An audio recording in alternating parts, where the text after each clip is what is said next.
Across 15 years and 4 iterations, Super Smash Bros. Has become the cornerstone of each Nintendo hardware generation. Every new character is endlessly prophesized and debated, every screenshot meticulously picked apart, every single speck of information just longed for. In terms of controversy, in terms of anticipation, in terms of pure, unadulterated hype, it is no stretch to say that Super Smash Bros. Kicks up more dust than anything else in gaming. But it wasn't always that way. Early in 1999, I remember reading about a new game that had just come out in Japan. It featured characters from all across Nintendo's history, and it was a fighting game. As I pictured all of these faces from all these universes coexisting, my mind raced back to recess earlier that day, where I'd valiantly argued that Donkey Kong could so beat up Link. And as I considered finally getting to prove that for real, one thought punctured its way to the top of my cranium. That sounds awesome! Was not that thought. No, the thought was more like, huh? See, this was a fighting game. Fighting games had life bars and combos and quarter circle forward high punching. They were known for realism and violence more so than perhaps any other genre. Nintendo was not exactly known for realism and violence. Worse yet, while 2D fighters boomed in the early part of the decade, by 1999 their star had fallen. Imagine if today Nintendo announced, I don't know, a first-person shooter where Villager and the Wii Fit trainer can headshot each other. Oh, and you control them with plastic instruments. Now that sounds like it could be interesting, but wouldn't you have a hard time imagining how exactly it could be done? Super Smash Bros. Was such a hard concept to wrap your head around, because it just didn't fit Nintendo. Mario and friends in go-karts? Sounds good! Mario and friends playing a board game? Can't wait! Mario and friends engage in Mortal Kombat! Huh?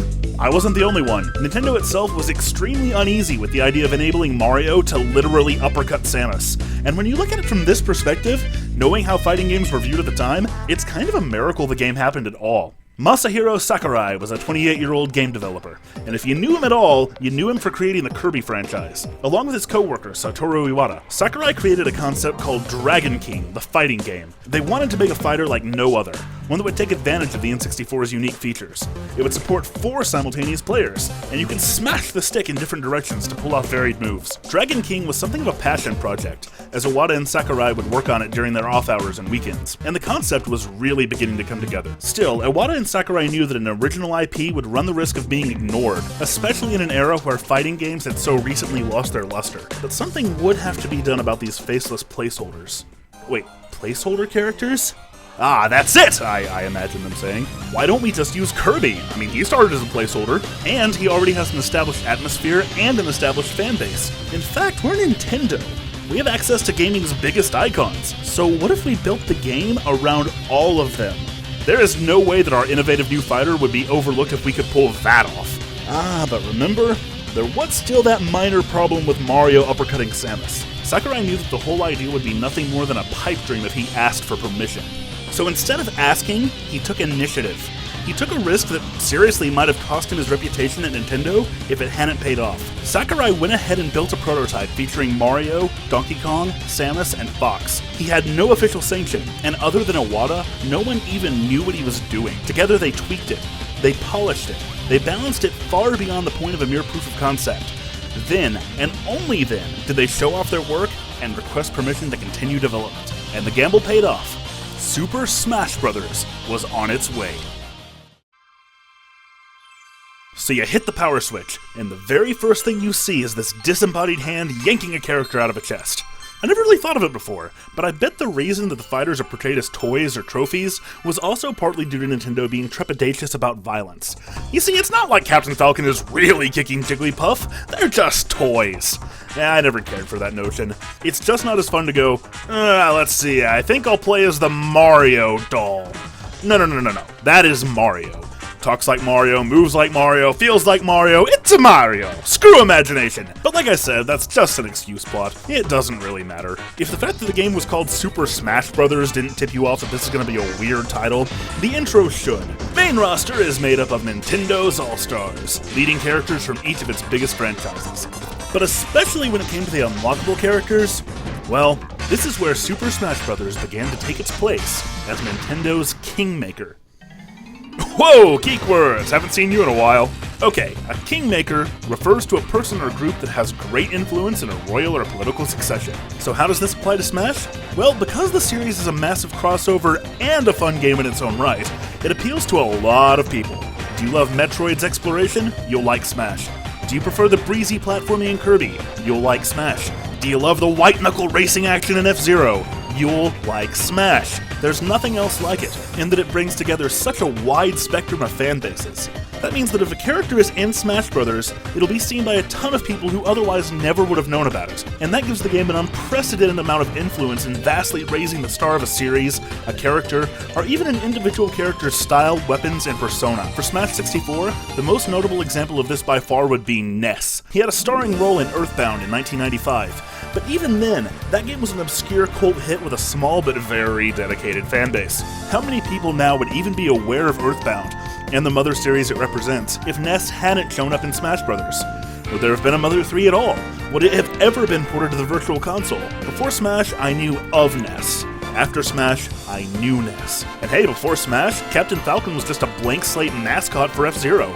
Falcon's entire persona, from his fighting style to his catchphrases, his mannerisms to his voice, were all calcified in Smash 64. I'll give you another example, Luigi. Of course, Luigi had always been an integral part of the Mario Bros. Franchise, but in terms of personality, he'd been little more than Green Mario for the better part of 2 decades.